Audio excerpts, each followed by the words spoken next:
उपनिषद है, पुराण है, महापुराण है, एक बात के ऊपर बहुत जोर देते हैं, सबसे ज्यादा जोर देते हैं और बड़ी अथेंटिकेशन के साथ ये बात कहते हैं कि हमारा चाहे लौकिक जीवन है चाहे अलौकिक जीवन है,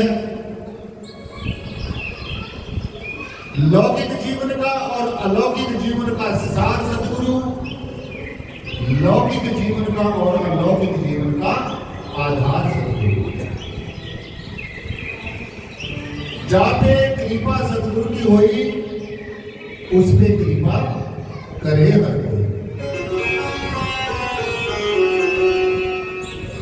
इस देही को सिमरे देव और सो देही बजे हरि की सेव। अर्थात आज का जो ये कितना अनंत में, निराकार में और मंगल में जो वातावरण यहाँ पर बना है, हमारे परम पूजनीय महात्मा जी जो निराकारी जागृति मिशन के यहाँ के सर्वे सर्वा है, महात्मा नंद किशोर जी और उनके परम सहयोगी हमारे महात्मा हरिंदर जी, महात्मा हमारे बलराम जी और विक्रम से आई हुई हमारे बहुत ही ज्ञान ज्योति परम पूजनीय शीला जी, हमारी बहन जी गायत्री जी जो अभी आपको अपना संदेश देकर गई हैं, और अनेकों संतों महापुरुषों ने अपने बहन जी मंजू जी, और मुझे सब बहनों का नाम याद नहीं है तो सबका नाम अगर मैं बोलूंगा तो बहुत समय लग जाएगा। तो सबका इस आज के जो 2 दिवसीय जो ये कार्यक्रम है, जो संत सम्मेलन का यहाँ पर आयोजन किया गया है, बिहार में ये जो हमारा डिस्ट्रिक्ट छपरा पड़ता है, इसमें जो दिगवारा जहाँ पर हम ये यहाँ पर हमारे महात्मा जी कमल किशोर जी जो जिनका ये यहाँ पर ये पैलेस है जिसमें ये कार्यक्रम हो रहा है शासक जी, तो सबका निराकारी जागृति मिशन की तरफ से, व्यक्तिगत मेरी तरफ से, क्योंकि मुझे बहुत अच्छा लगा है कि यहाँ पर बिहार में हमारे महात्माओं ने, हमारी बहनों ने, हमारे ज्ञान ज्योति जितने भी प्रचारक विचारक और इस जन को, इस ब्रह्म ज्ञान को, अमोलक दान को जन जन तक पहुंचाने के लिए जो भरसक प्रयास कर रही है, तो निश्चय ही ऐसे संतों महापुरुषों के ऊपर परमेश्वर की अवतार की कृपा होती है। ये मैं नहीं कह रहा हूं, हमारे सभी धर्मों के शास्त्र, वेद, उपनिषद, पुराण, महापुराण ये पुकार कर कह रहे हैं कि हमारे जीवन का सबसे पहला और सबसे अंतिम जो उद्देश्य है वो सिर्फ और सिर्फ अपने सदगुरु को रिझाना है।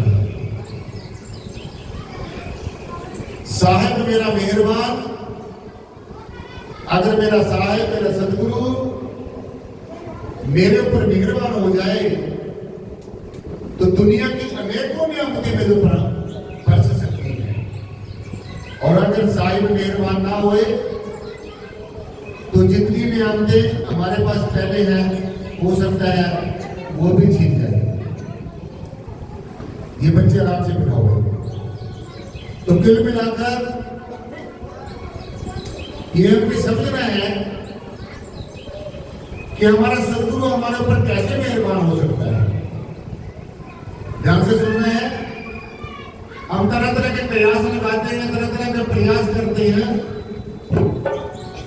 कि सदगुरु मेरे ऊपर मेहरबान हो जाए। एक ही शर्त है सदगुरु को रिझाने की, सदगुरु को खुश करने की। ध्यान से सुनना है। सदगुरु ने भूखा तेरे धन का, सदगुरु के पास है धन भक्ति रतन का। फिर सुनो, सदगुरु ने भूखा तेरे धन का, सदगुरु के पास है धन भक्ति रतन का। सदगुरु के पास भक्ति का इतना बड़ा रत्न है। मैं आपके सामने जीता जागता उदाहरण बैठा हूं। मैंने राम जी को नहीं देखा, कृष्ण जी को नहीं देखा, शिव को नहीं देखा, किसी को नहीं देखा। उनकी महिमा हम जरूर सुनते हैं, जिनकी हम महिमा कर रहे हैं, गा रहे हैं, सुन रहे हैं, तो निश्चय ही वो बड़े महान होंगे, जिनकी कृपा सूक्ष्म रूप से हम सबके ऊपर बरसती है और अभी भी बरस रही है। तो निश्चय ही हमारे सदगुरु, हमारे रहबर, पीर पैगंबर औलिया अवतार, चाहे वो किसी भी धर्म में आए हैं, किसी भी जाति में आए हैं, किसी भी संगठन में आए हैं, देश में आए हैं, विदेशों में आए हैं, तो ये बातें ज्यादा मायने नहीं रख सकती। तो इसलिए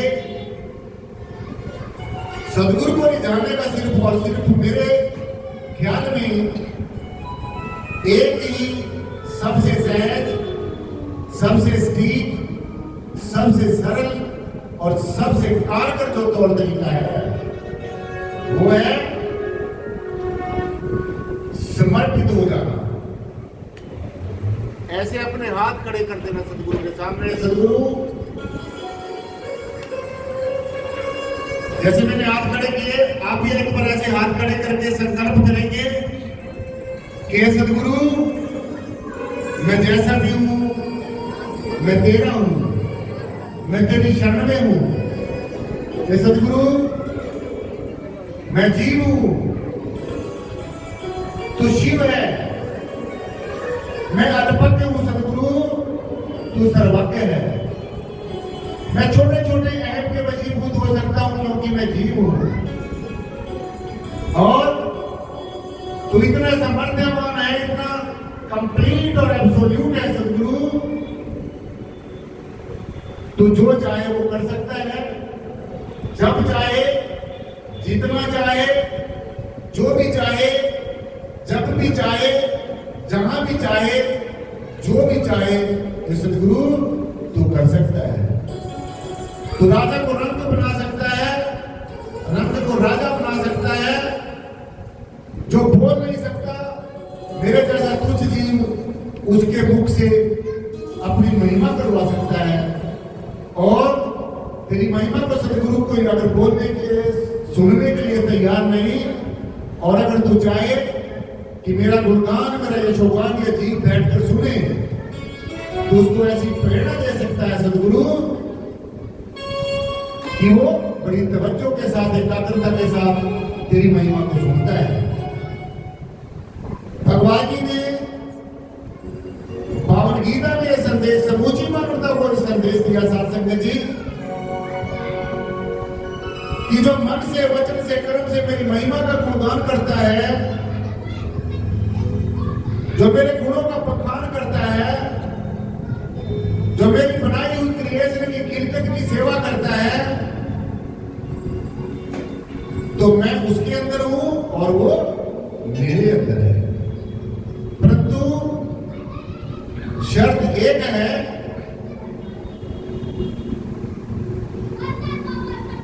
और वो शर्त ये है शासन जी कि हम दिखावा न करें। दिखावे के लिए इस निराकारी जागृति मिशन में कोई जगह नहीं है। थोड़ा करें, निष्ठा से करें, समर्पण भाव से करें, शरणागत भाव से करें, सदगुरु के हाथ में अपना हाथ देकर बैठे, ये सदगुरु मैं जैसा भी हूं मैं तेरा हूं। और मैं कभी भी यह दावा नहीं करता कि मैं बहुत अच्छा विद्वान हूं, मैं बहुत अच्छा रूपवान हूं, मैं बहुत अच्छा विद्वान हूं, मैं बहुत अच्छा ज्ञानवान हूं। ये सदगुरु मैं जो कुछ भी हूं ये तेरी बदौलत है। देखिए आप ऐसा करके, अगर अब तक आपने ऐसा नहीं किया तो आज से ही करके देखिए, अभी से ही करके देखिए, यही करके देखिए। इसको हम कहते हैं अध्यात्म में now and here, now and here, अर्थात अभी और यही। सो इसलिए शासन के लिए छोटी सी जी हाँ कि खंडों ब्रह्मांडों का मालिक परमेश्वर, ये परब्रह्म निराकार सर्वाधार विश्वाधार परम तत्व, यह अनेकों लौकिक अलौकिक नियामतों का मालिक, कि कितना सुंदर जो सत्यम है, शिवम है, सुंदरम है। अगर संसार में अखिल ब्रह्मांड में कोई सत्य है तो सिर्फ और सिर्फ ये हमारे दाएं बाएं आगे पीछे ऊपर नीचे हम इसके अंदर और ये हमारे अंदर, ये हम है और ये हम है और हम ये हैं। तो इसमें और हमारे में आप में कोई भी भिन्नता नहीं है। अगर हम संसार की दृष्टि से देखते हैं तो फिर भिन्नता है। अगर हम विचार की दृष्टि से देखते हैं तो फिर हमें कभी लगता है कि भिन्नता है, कभी लगता है नहीं है। परंतु अगर हम ज्ञान की दृष्टि से देखते हैं तो मुझे ऐसा लगता है, और आपको भी ऐसा ही लगना चाहिए, ये मेरा अपना ही स्वरूप है, ये मैं ही हूं, ये सारा संसार ये मेरा अपना ही स्वरूप है। क्योंकि एक ब्रह्म के सिवाय, इस निराकार परमेश्वर के सिवाय और दूसरी चीज कोई भी नहीं है। ये जो हमें दिख रहा है, जो हमें चरम नेत्रों से भास रहा है, जो हम महसूस कर रहे हैं, जो हम देख रहे हैं, महसूस कर रहे हैं, तो ये क्या है? हम कह देते हैं परमात्मा निराकार है, तो परमात्मा तो निराकार हो गया, फिर साकार कौन है? तो साकार भी परमात्मा ही है। इस दुनिया को, इस सारी खिलकत को, इस सारी कायनात को, इसको किसी ने बनाया नहीं है। परमेश्वर की अपनी उपज है, अपनी माया है, अपना स्वरूप है, अपना आप है। तो जब सब कुछ परमेश्वर का है तो फिर नकार किस बात का? जो लेने देने वाला परमेश्वर है तो फिर अहम किस बात का? जो करने कराने वाला सदगुरु है, अब सदगुरु में, आप में, मुझ में, परमात्मा में कोई भी भिन्नता नहीं है। तत्व की दृष्टि से एक के सिवाय दूसरा कोई भी नहीं है। यही बीज है और यही पसारा है। ये जड़ भी है, ये चेतन भी है, और ये जड़ और चेतन से अलग भी है। तो ये हमें कब पता चला? जब हमारे जीवन में सदगुरु आया। जब हमारे जीवन में सदगुरु आया, सदगुरु ने अपनी अवतार की कृपा की, हमारे सर के ऊपर दया भरा अपना हाथ रखा, हमें स्वीकार किया, हमारे गुणों को, अवगुणों को कुछ नहीं देखा। गुण अवगुण मेरा कुछ न बचाया, बख्श दिया फरमाई। जैसे कि हम सदगुरु की शरण में गए, सदगुरु के सामने हमें नतमस्तक हुए और सदगुरु ने हमें अपना आशीष, शुभ आशीष और आशीर्वाद दे दिया और हमारा जीवन धन्य हो गया। अगर अंगुलीमाल जैसे दुर्दांत इंसान का जीवन धन्य हो सकता है, अगर सतना कसाई जैसे इंसान का जीवन धन्य हो सकता है, जिसने अनेकों जानकर, जिसने अबोध पशु पक्षियों के गले काटे और भी पता नहीं क्या जीवन में किया होगा, लेकिन सदगुरु कितना दयालु है, कितना कृपालु है कि ऐसे से जीवों का अगर कल्याण हो सकता है तो हमारा क्यों नहीं हो सकता? हमारा भी हो सकता है। तो इसलिए अगर तू मेरे ऊपर कुर्बान है तो मैं भी तेरे ऊपर मेहरबान हूं। बस यही शब्द है।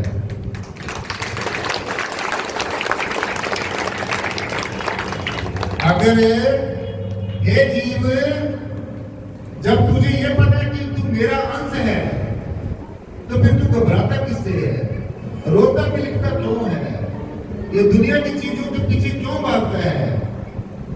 अगर मैं इतना समर्थ हूं, अगर हमारा पिता जिसके हम अंश और वंश हैं, अगर ये इतना समर्थ है, इतना समर्थवान है, सब कुछ दे सकता है, सब कुछ ले सकता है, सब कुछ कर सकता है, तो हमारा परमेश्वर, हमारा पिता जिसके हम बेटे हैं, जिसके हम बेटे बेटियां हैं, इतना समर्थवान है, तो फिर हमारे सारे काम चुटकियों भर में कर सकता है, एक पल भर में कर सकता है।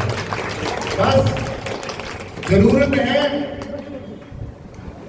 ठहरने की, जरूरत है अपने ऊपर भरोसा करने की, जरूरत है सदगुरु के ऊपर भरोसा करने की, जरूरत है ये जो जय श्री प्रियतम निर्गुणाकार सर्वाधार विश्वाधार परम तत्व, इसके ऊपर भरोसा करने की। आप सारी बातें छोड़ दो, हम नहीं जानते 2 मिनट के लिए परमात्मा कौन है, निराकार क्या है, कुछ नहीं हमें पता, बस हम अपने सदगुरु को जानते हैं। सदगुरु ने हमें बताया कि परमात्मा निराकार है, सदगुरु ने बताया कि देखो ये तेरा अपना ही स्वरूप है, तो अपने आप ही है, तेरे से अलग नहीं है।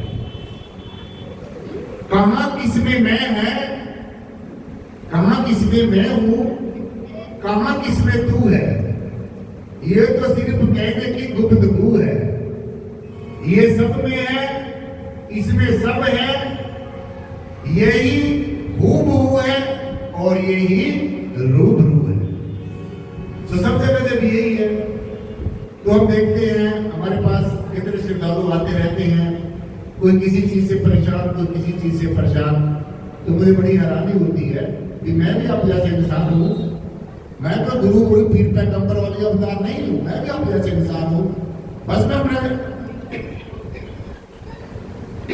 सदगुरु भगवान का ये धन्यवाद करता हूं कि सदगुरु ने मुझे इस काबिल समझा, सदगुरु ने मुझे इस लायक समझा कि मैं अपने सदगुरु की जो एक रास्ता है, जो ये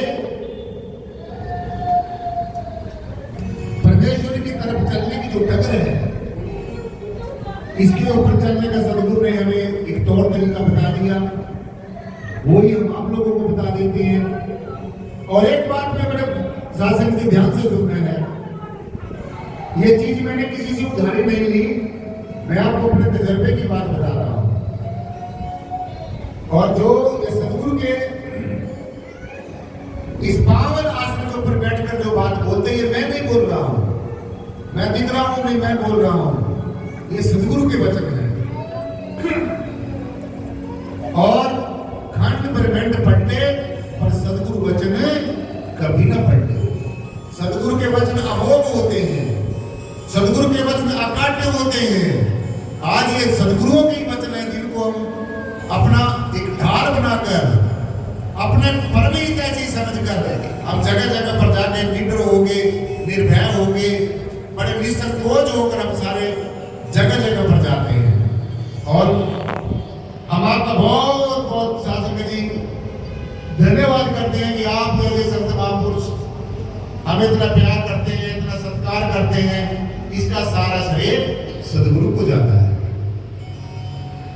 सो इसलिए शर्त बस यही है, मेरी हरो विपद जन करो सुभाई, चरण न छाड़ो शरीर कर जाए। अब की बात ये सदगुरु तूने मुझे अपना भेद खुद ही बता दिया है और मुझे ये एहसास करा दिया कि मेरे से श्रेष्ठ सदगुरु से श्रेष्ठ कुछ भी नहीं है। अब तो चाहे मेरे को कितने भी दुख देता रहे, चाहे मेरे तन को कुछ भी दुख देता रहे, कितनी भी मुझे यातनाएं देता रहे, कितना ही मुझे वियोग देता रहे, कितना ही मुझे सहयोग देता रहे, कितना भी मुझे प्रलोभन देता रहे, लेकिन सदगुरु अब की बार तेरे चरण नहीं छोड़ने हैं। बस छोड़ने ही नहीं है और छोड़ने ही नहीं है, बस कस के अब की बार इस तरीके से चरणों को पकड़ लेना है, डगमगाना नहीं है। अगर परमेश्वर सब जगह है तो फिर यहां पर भी है, अगर सब में है तो मुझ में भी है, आप में भी है। तो फिर ये जीव जो है ये जगह जगह भटकता क्यों फिरता है? दो बातें हो सकती है, या तो इसकी बात सदगुरु की बताई उसकी समझ में नहीं आई, या फिर इसने सदगुरु को अभी स्वीकार ही नहीं किया है। ये बाहर घोंसलेबाजी करता रहा, लेक्चर देता रहा, सुनता रहा, लोगों को बहकाता रहा, लेकिन अपने आप लास्ट में खुद भी बहने देगा। देखने में हमारे बहुत आता है कि जिन लोगों को ऊपर हम इतना ये सोचते हैं कि ये लोग हमारे साथ चलेंगे, सदगुरु के संदेश को जन जन तक पहुंचाएंगे, तो हम देखते हैं कि वो लोग भी डगमगा जाते हैं। क्यों? इसलिए डगमगा जाते हैं कि उनके ऊपर सदगुरु अपनी रहमत कर देता है, ज्यादा कर देता है, और उस रहमत को संभाल कर नहीं रख सकते। जहां को थोड़ा सा मान सम्मान मिलना शुरू हुआ, थोड़ा बोलना चाहना वो सीख गए, तो वह फिर सदगुरु को भी साइड में रखना शुरू कर देते हैं। तो ऐसा आप में कोई नहीं होना चाहिए।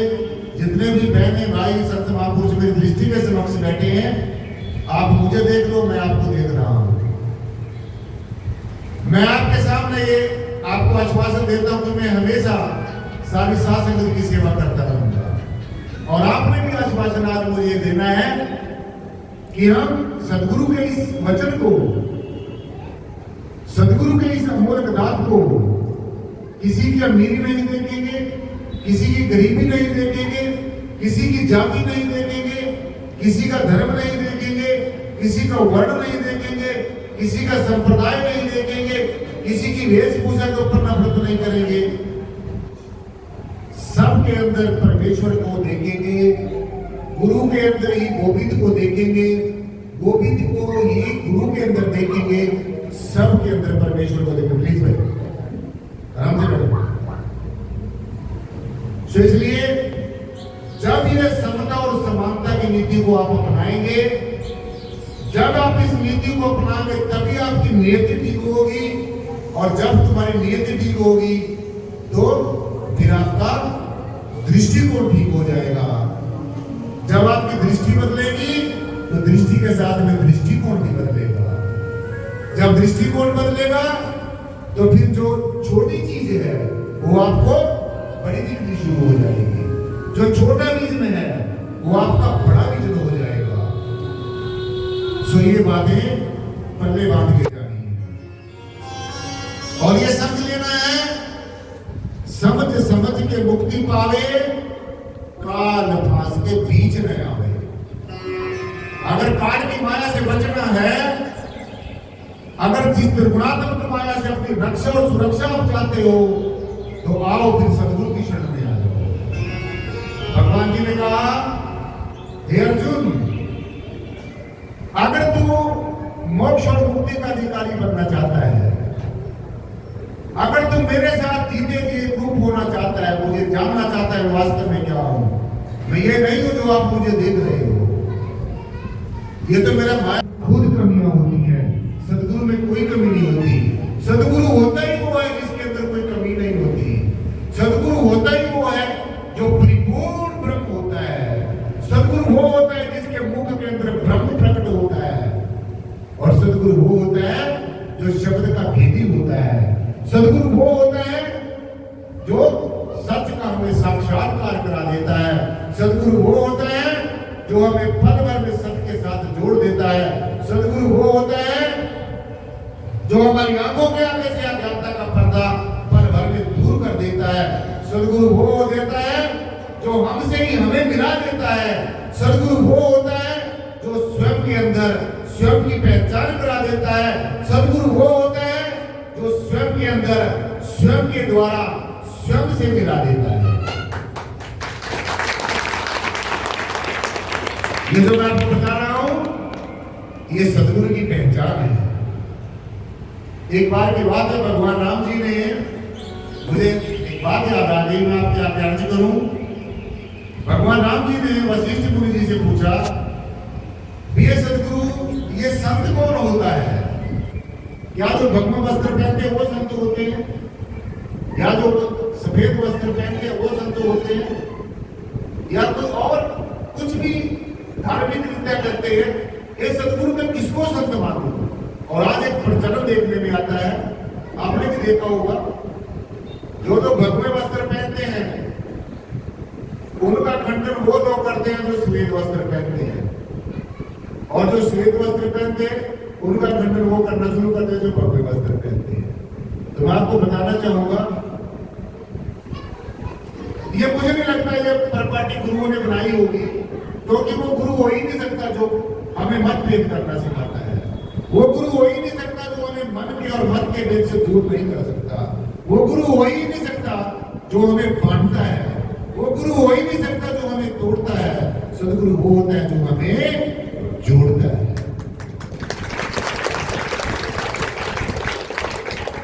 और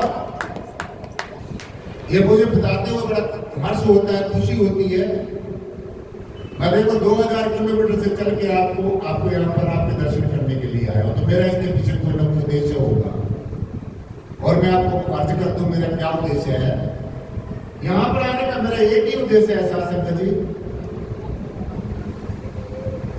कि जो जीव आजकल भटक गया है, जो देख रहे हैं आप, एक धर्म दूसरे धर्म का दुश्मन बनता जा रहा है, एक जाति दूसरी जाति की दुश्मन बनती जा रही है, और फिर भी कहते हैं हम तो ज्ञानवान है। आपसे अच्छा तो एक मनमुख इंसान है। देखने में आता है ऐसा। आप जरा देखो, एक छोटी सी खोज करके देखो, एक सर्वे करके देखो, तो आप किसी निष्कर्ष पे पहुंचोगे कि ये जो इंसान जो कह रहा है वैसा ही है नहीं है। ये जो संसार जैसा दिख रहा है वैसा ही है नहीं है। तो फिर ये संसार जो है ये हमेशा हमेशा बदलता रहता है। अगर तो बदलता है वो आप नहीं हो, आप एक अडोल आत्मा हो, आप एक अमर और अविनाशी आत्मा हो। तो भगवान जी ने कहा, हे राम, संत वो होता है जिसका सब कुछ श्रेष्ठ होता है। अब ध्यान से सुनना है, भटकना नहीं है। ये नहीं समझना है कि ये संत है ये संत नहीं है। संत होता क्या है? भगवान जी ने कहा, वशिष्ठ मुनि जी ने कहा कि राम संत वो होता है जिसका सब कुछ श्रेष्ठ होता है, अर्थात जिसकी वाणी श्रेष्ठ होती है, जिसकी वाणी सुन के हमें कुछ हमारे अंदर स्पंदन होना शुरू हो जाता है, एक प्रेज होनी शुरू हो जाती है, हमारे अंदर एक एनलाइटनमेंट होनी शुरू हो जाती है। ऐसी वाणी जो बोलता है ये संत की निशानी होती है, ये परिपूर्ण गुरु की निशानी होती है। और जिसके दर्शन करने से हमें उसके आसपास का जो ओरा है, जो उसका आसपास का जो वातावरण है, हमें ऐसा महसूस होना शुरू हो जाए, हमें सुकून मिलना शुरू हो जाए, हमें शांति मिलनी शुरू हो जाए, हमें ऐसा लगना शुरू हो जाए कि वास्तव में संतों का जो पैगाम होता है, संत परमेश्वर के पैगंबर होते हैं, पैगाम लेकर आते हैं, अल्लाह का पैगाम लेकर आते हैं, वाहिगुरु का संदेश लेकर आते हैं, महादेव का संदेश लेकर आते हैं, अपने देवी देवों का संदेश लेकर आते हैं। इसलिए संगत जी, सब कुछ ही जब हमें श्रेष्ठ हम बन जाएंगे, हमारा अंतःकरण जो जन्म जन्मांतरों की जो मलिनता हमारे अंतःकरण में चढ़ी हुई है, तो ऐसे उतरने वाली नहीं है। और बाहरमुखी कर्मकांड करते रहो।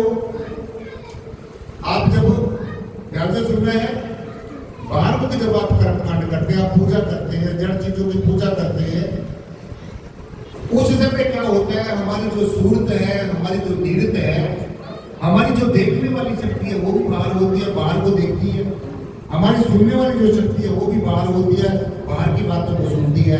परंतु अब आपने क्या करना है?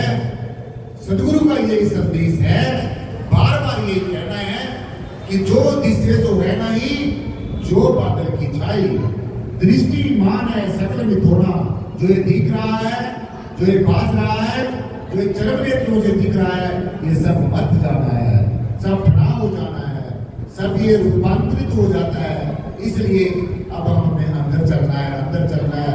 चलो अपने भीतर, चलो अपनी जो तुम्हारा असली घर है निज घर की तरफ। ये बाहर फंसाना है, इसमें फंसना नहीं है।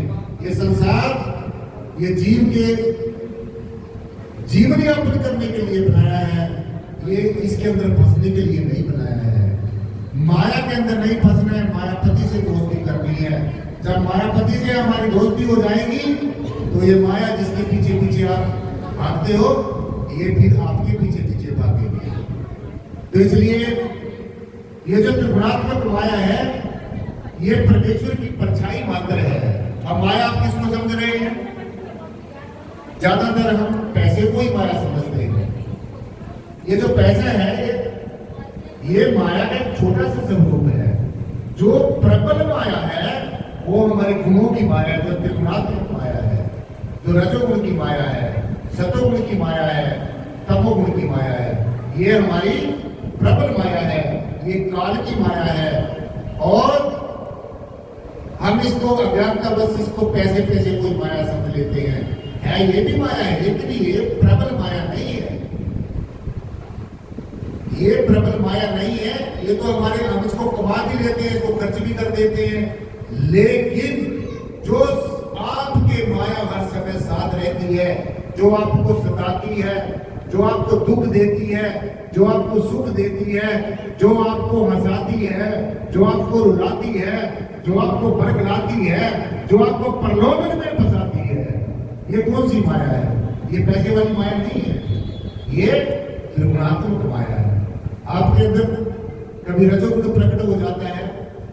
जब रजोगुण प्रकट होता है तो आप कैसा महसूस करते हैं? मैं आपको बताऊं। फिर आपने अपना खुद स्वाध्याय करना है, अपने आप खुद निरख और परख करके देखनी है कि कौन सी माया आपको अच्छी लगती है। जब रजोगुण की माया प्रकट होती है, अर्थात रजोगुणी प्रकट होते हैं। कुछ लोग हमारे में रजोगुणी होते हैं। रजोगुणी कौन लोग होते हैं? जिनका मैं हर समय ये विचार चलते रहते, मेरा बड़ा ठाट बाट हो, मेरे पास तरह तरह के साधन हो, मैं हर एक साधन से सफल हो जाऊं, तरह तरह के खाने के लिए मेरे पास व्यंजन हो, तरह तरह के ठाट बाट हो, मेरे पास बैल हो, गाड़ियां हो, तरह तरह की सुविधाओं हो। कौन सी माया है? ये राजसी माया है, रजोगुण की माया है। आपने कोई राजा खुश होता हुआ देखा? देखो, राजनीति में किसी भी पार्टी में चले जाओ, सब राजे दुखी हैं। दुखी कोई सुखी देखा है? सब राजे दुखी होते हैं। क्यों? क्योंकि वो राजसी माया से दुखी हो जाते हैं। फिर तमोगुण की माया जब तामसिक होती है, जब तमोगुण प्रकट होता है हमारे अंदर, उस समय क्या होता है? जब जीव के अंदर ईर्ष्या होती है, द्वेष होता है, नफरत होती है, कदूरत होती है, आत्मकलानी होती है, खींचातानी होती है, एक दूसरे का बदला लेने की भावना होती है, एक दूसरे को नीचा दिखाने की प्रवृत्ति होती है, तो ये कौन सी माया है? ये तमोगुण की माया है। सबसे खतरनाक है। इसे तो दूर ही रहना चाहिए, इसकी तो चर्चा भी नहीं करनी चाहिए। अब जो आपको सुकून देने वाला है, जो जैसे अब आपको अच्छा लग रहा होगा, शांति मिल रही होगी, सुकून मिल रहा होगा, ये भी माया है, ये भी माया है। परंतु ये कौन सी माया है? ये विशुद्ध माया है, ये सतोगुण की माया है। सतोगुण की माया का वो जब आपके अंदर सतोगुण प्रकट होता है शासन जी, तो आपको कैसा लगता है? आपने देखना है, हर समय अपना निरीक्षण करना है, हर समय अपना परीक्षण करना है, हर समय अपना आत्मावलोकन करना है, हर समय अपना आरामकन करना है, हर समय अपने आप की स्टडी करनी है। ये तो शास्त्रों को पढ़ के हमें ज्ञान मिलता है, जानकारियां मिलती हैं, लेकिन असली जो ग्रंथ है, असली जो शास्त्र है, वो आपका अपना आप है, आपका अपना अंतःकरण है, आपका अपना हृदय है। तो जब सतोगुण प्रकट होता है तो फिर जैसे आज सारे जितने भी संत महापुरुष हैं यहाँ पर ये परमेश्वर की चर्चा सुनने के लिए आए हैं। जब हमारा जो मन है, चंचल चपल और चलायमान जो मन है, ये सत्संग में आने को करता है, ये परमेश्वर की चर्चा सुनने को जब ये चाहता है, ये संतों के दर्शन करना जब चाहता है, ये अपने शास्त्रों ग्रंथों की वाणी पढ़ना जब चाहता है, ये कोई धार्मिक नृत्य करना चाहता है, कोई पूजा पाठ जप तप संयम है, कोई हम यज्ञ करना चाहता है, जैसे हमारी भारतीय संस्कृति को धार्मिक नृत्य किए जाते हैं। तो जब ये धर्म और कोई सत्कर्म करना किसको प्रेरणा होती है, तो तब कौन सी माया होती है? तब सतोगुण की माया होती है। तो अब आपके अंदर ये कौन सा गुण प्रकट है? ये सतोगुण प्रकट है। ये सबसे अच्छा गुण होता है। लेकिन ये भी जाने तो अच्छा नहीं होता, ये भी जाने तो अच्छा नहीं होता। तो अब सबसे अच्छा क्या होता है?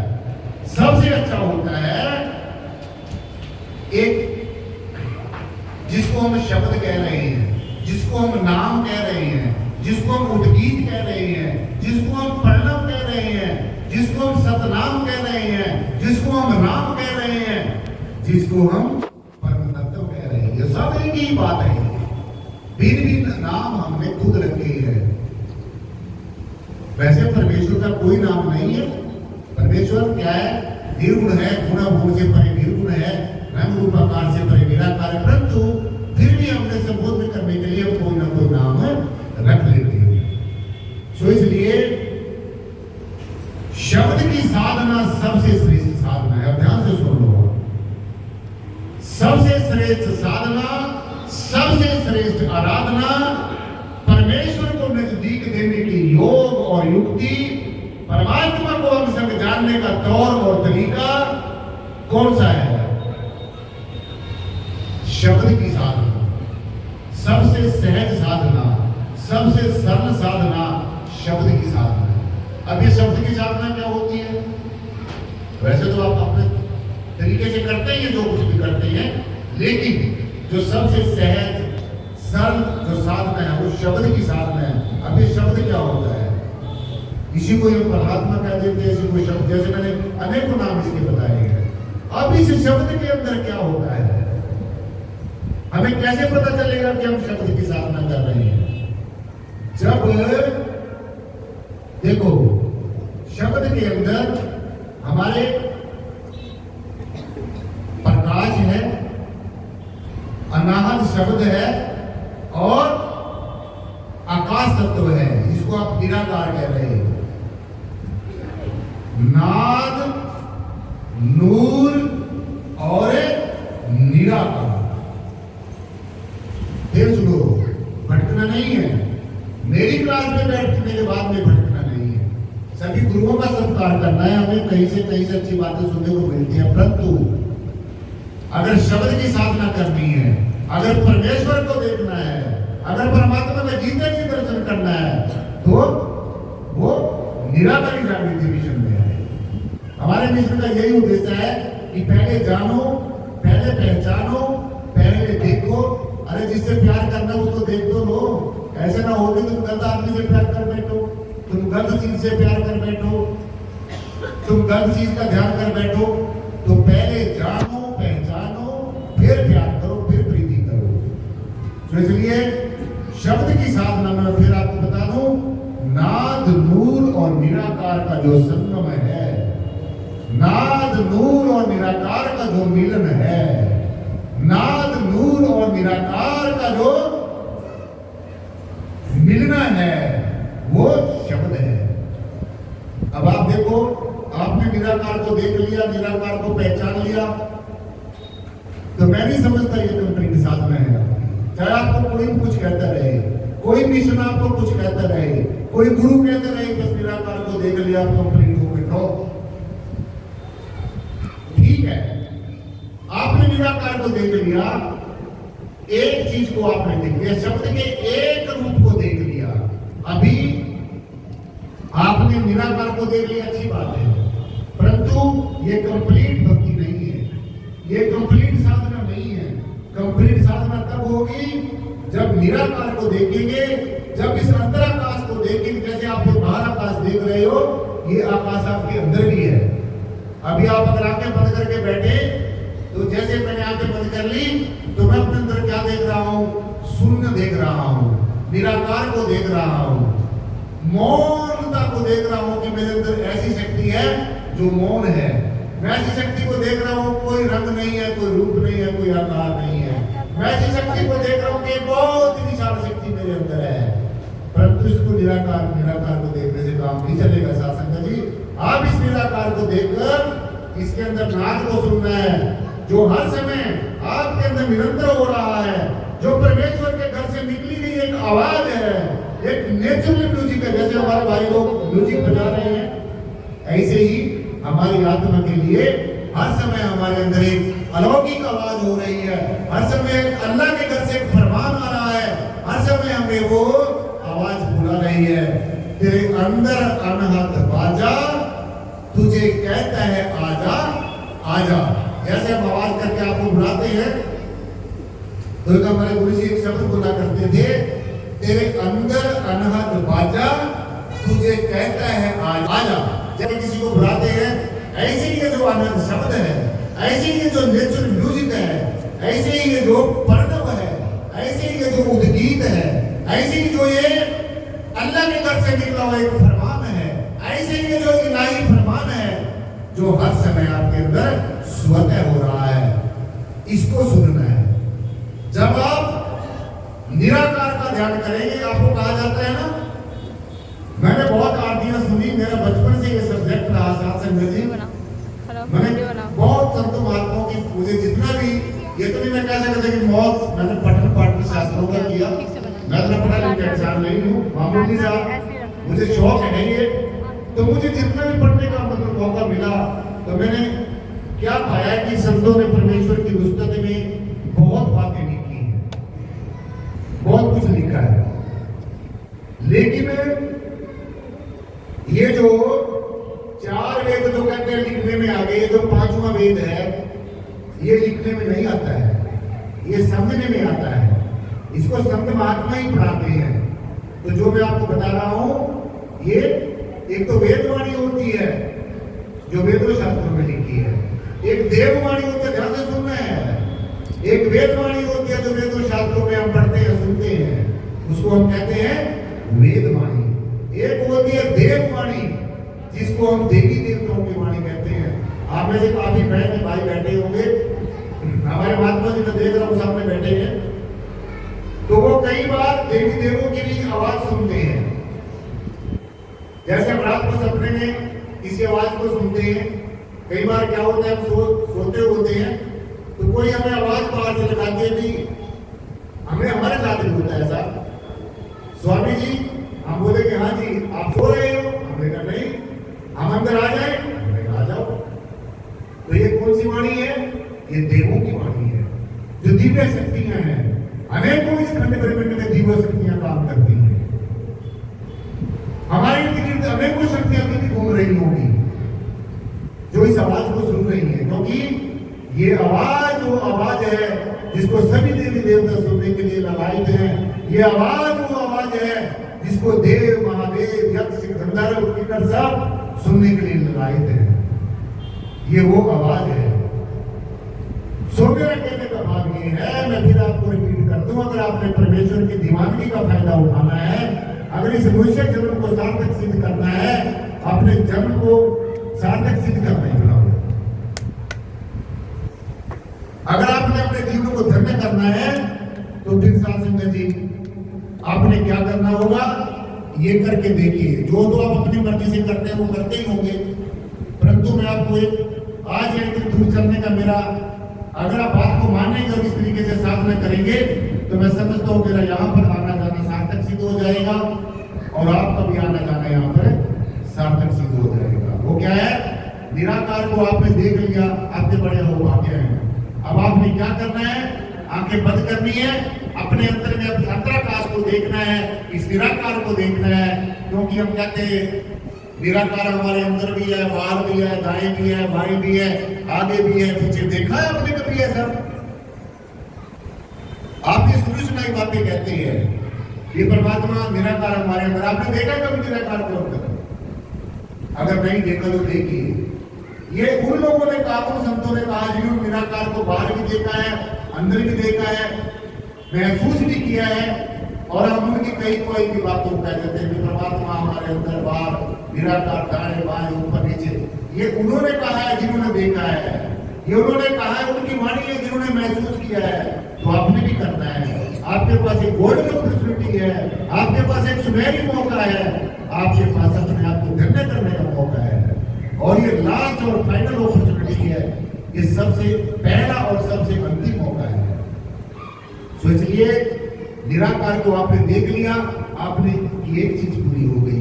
अब आपने आंखें बंद करनी, अपने अंतर में आकाश को, चंद्राकाश को देखना है। और एक बात और बताऊं, ये जो आकाश है, इसके अंदर जो चैतन्यता है, इसके अंदर जो एनलाइटनमेंट है, इसके अंदर जो है बना है, यही परमात्मा है। आप ये कह सकते हैं कि ये आकाश तत्व ही परम तत्व है। हम लोग कहते थे कि आकाश तो एक तत्व है, वो तब आप कहते हैं जब आप आकाश को तत्व समझते हैं, क्योंकि आकाश के अंदर चैतन्यता है।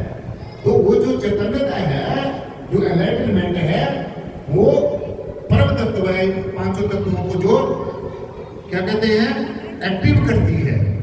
तो ये बड़ी है तो गहरी बात है, लेकिन मैं समझता हूँ जहां पर बैठ के मैं बोल रहा हूँ, मैं आपको ऐसी सी बातें बताऊं जो एक आम बात ना हो, क्योंकि ये जो सीट है जहां पर मैं बैठ के बोल रहा हूँ शासक जी, इससे आपको ऐसी प्रेरणा लेके जाना है ताकि आपको ये बातें ऐसी लगे कि यार ये बातें तो हमने आज तक सुनी नहीं है, क्योंकि ये अध्यात्म की पराकाष्ठा है, ये अध्यात्म का सार है, ये गुरबत लाइन का आधार है। इसलिए निराकार को देख लिया, बहुत अच्छी बात। अब अपने अंतर में अंतराकाश को देखना है, निराकार में आपने जाना है, निराकार की गहराई में जाना है, डूबते जाना है, डूबते जाना है, डूबते जाना है, बस डूब ही जाना है। और फिर क्या होगा, आप का सारा रूपांतरण हो जाएगा, आपकी सारी कामनाएं जो है पूरी क्या होगी, समाप्ति हो जाएगी। बस आपके अंदर एक कामना रहेगी कि मैं एक अलग लोक में, आपके अंदर जो आलोक है, जो आलोक है, जो दिव्यता है, जो प्रकाश है, जब आप उस प्रकाश को देखोगे, इस अनाहत शब्द को सुनोगे, इस परमेश्वर के संगीत को सुनोगे, जो हमारी आत्मा के लिए एक प्यार का संदेश लेकर परमेश्वर के घर से जो आवाज आ रही है, और जो हर समय हमारी आत्मा को, जीवात्मा को अपनी तरफ बुला रही है। तो ये तीनों, जब आप इस अनंत शब्द को सुनोगे, इस प्रकाश को देखोगे, सूरत से आप अनंत शब्द को सुनोगे, निरत से आप प्रकाश को देखोगे, इस आलोक को देखोगे, और तो ये तीनों का जो संगम है, तीनों की जो साधना है, यही शब्द की साधना है, यही परमात्मा से मिलने का जीते जी एक सहज और ठीक युक्ति है। तो शासक जी, ज्यादा समय बहुत हो गया है, आओ अब थक गए हो गया आप सुनते सुनते, एक 2 मिनट की मैंने 2 लाइन आपके समक्ष रखूं भाई।